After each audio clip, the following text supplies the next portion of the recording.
It's Vincent time today, or actually Cliff Gallup's. And yes, Cliff Gallup also played in fingerstyle. In fact, it was a very unusual finger-picking style because he didn't use a thumb pick, he used a normal flat pick, and for his middle and ring fingers on the right hand, he was using metal picks just like you would use playing a banjo. I'm not able to replicate this kind of picking. However, what I do able to replicate and what I would suggest you to do if you want to approach Cliff Gallup's technique is to put your little finger on the Bigsby tremolo arm, provided you have one, of course. He did it, and that was a big part of his sound, which had this kind of natural vibrato to it. One more unusual ingredient of his style was stomping bass. Just think about Travis picking. In the key of G, the bass line would sound something like that.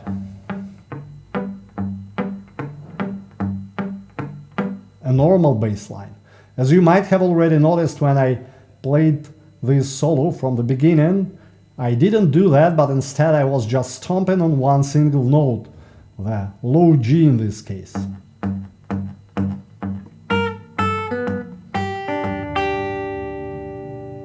That was the first lick from the solo, actually.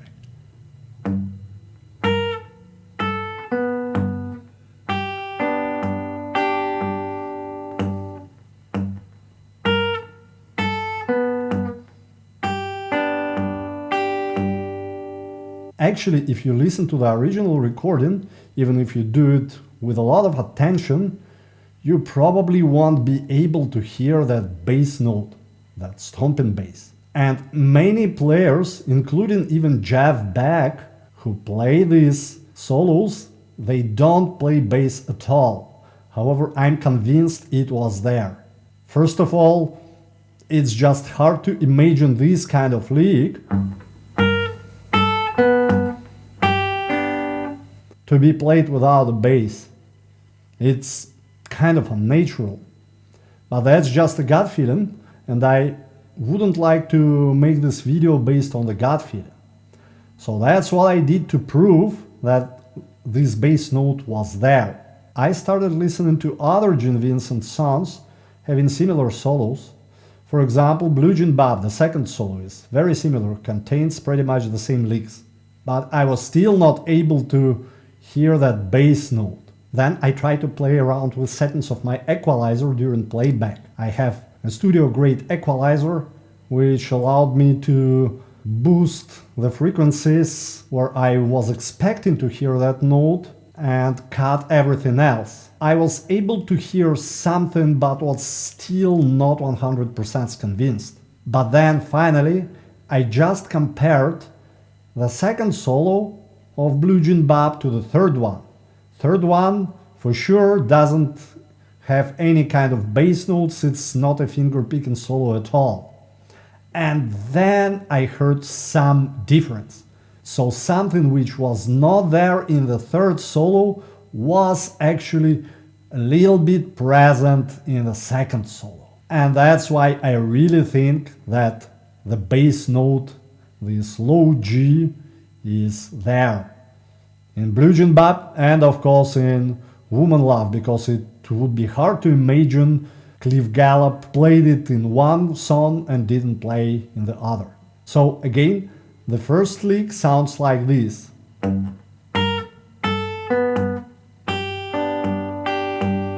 And then we have that slow slide to the higher G note.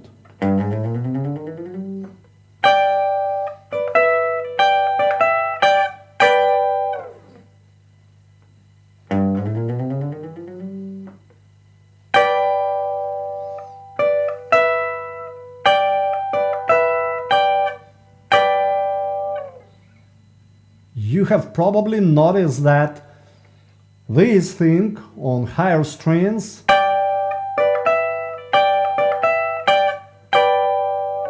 I'm playing also with fingers.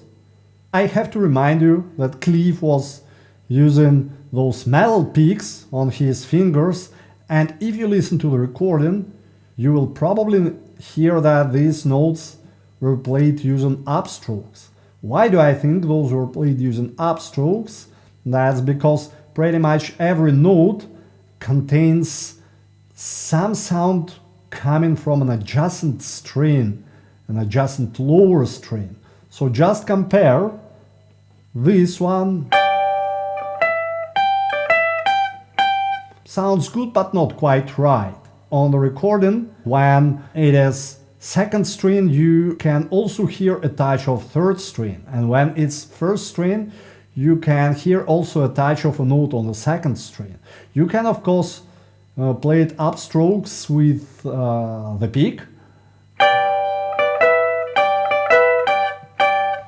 But as a finger picker, I prefer using fingers.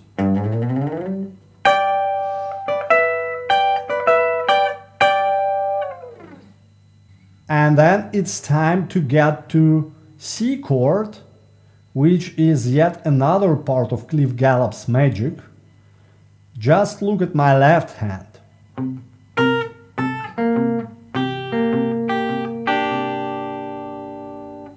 As you can see, nothing special in the bass line. Actually, there is no bass line at all, just a single note, C in this case. But the shape keeps changing. And yet once again, why do I think the shape is changing?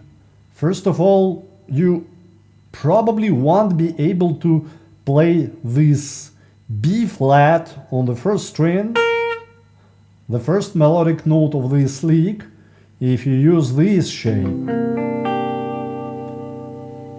So instead, it starts with this one, which is nothing else but a simplified variation. Well, think of what if you would play a C7 chord on the third fret, this one. Then you might want to add B flat, which is the seventh of this chord, here on the sixth fret, however you like fingers. At the same time, in this lick, there is no second string, no notes on the second string, so you can just put your little finger on the first string to play that note. In fact, you can play the whole lick using just this shape.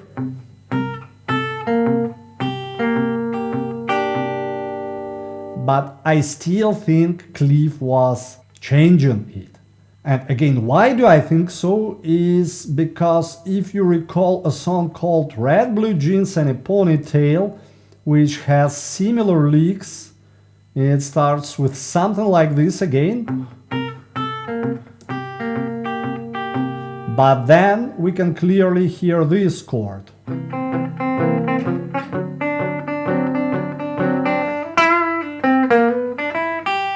So here it is obvious that moving from here straight here would be a little bit awkward, and you need something in between, namely this chord shape, C9. And by the way, it's a very typical chord shape, so that's why I assume that it is there. Let's get back to this lick in the second part of the solo, the C chord lick. Again, it sounds like this.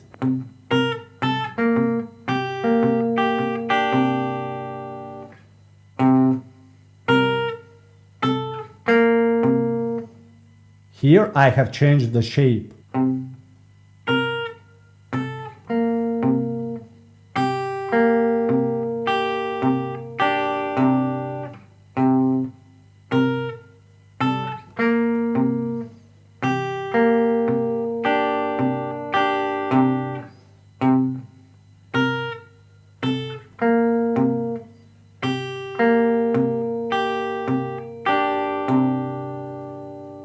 Note that when you pick the first string, you can actually slightly touch the second one to make it a kind of double stop. And that's the thing Cliff actually does in the solo. Maybe unintentionally, but anyway. Now, after we played that on C, we have to get back to G. And then we will have yet something unusual, namely a walking bass line.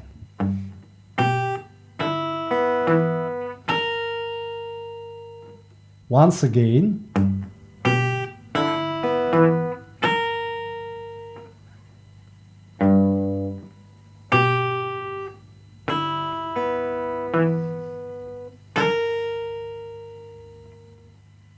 What happens here is that I play this arpeggio,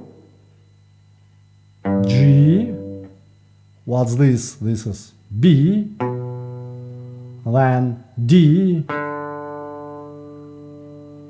E, and then there is the fourth note, which you don't hear because it's a ghost note.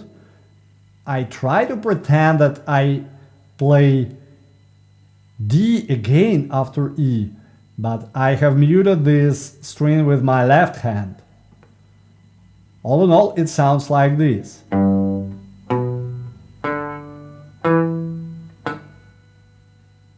In fact, I'm not even 100% sure in this E, this one, because you kind of cannot hear it really well on the original recording, so maybe the both notes were muted, kind of ghost notes, but I just like it this way.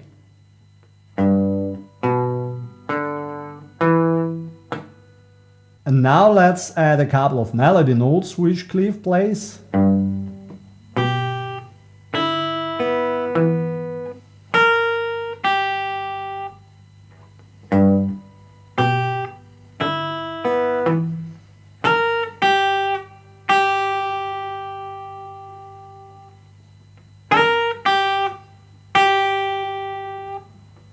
The both G notes in the end are syncopated. Let's play the solo slowly from the beginning.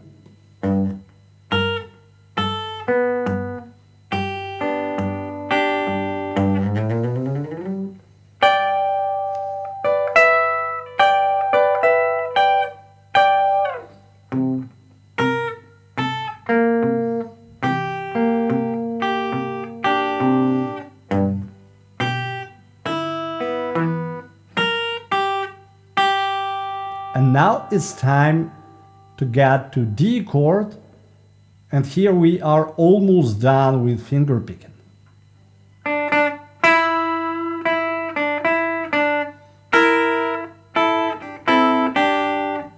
Almost, because as you see I'm playing these notes with my index and middle fingers, and I can tell you why. Because again I have a strong feeling these notes were played using upstrokes and not downstrokes. And I think so because these three notes are double stops, but here we actually have a treble stop. And the note on the third string is, again listening to the recording, we can hear that it is barely present. If you play it using a downstroke, it will be the other way around. The third string would be the loudest here.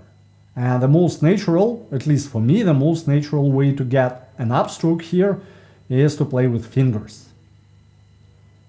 So once again this lick, which Cliff plays on D, it sounds like this.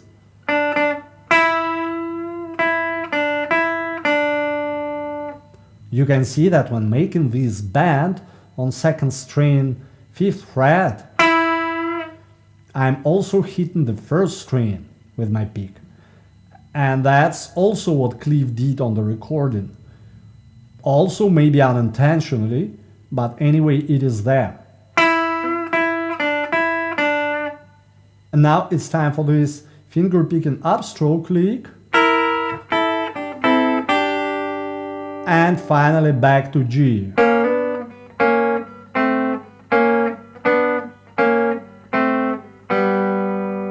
As you can see, I also played with some kind of hybrid picking. I'm not sure if Cliff did the same, but what I do, I use my thumb pick together with index finger, and I'm playing also a bunch of ghost notes on the open second string with my index finger.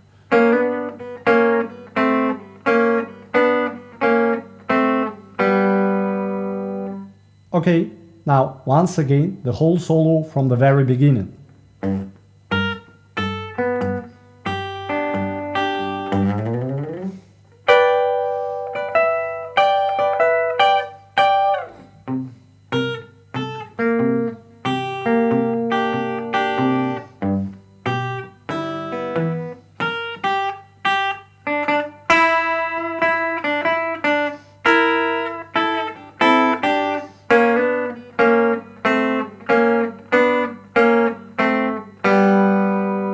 And that's it. Thank you for watching and hope to see you next time. Bye.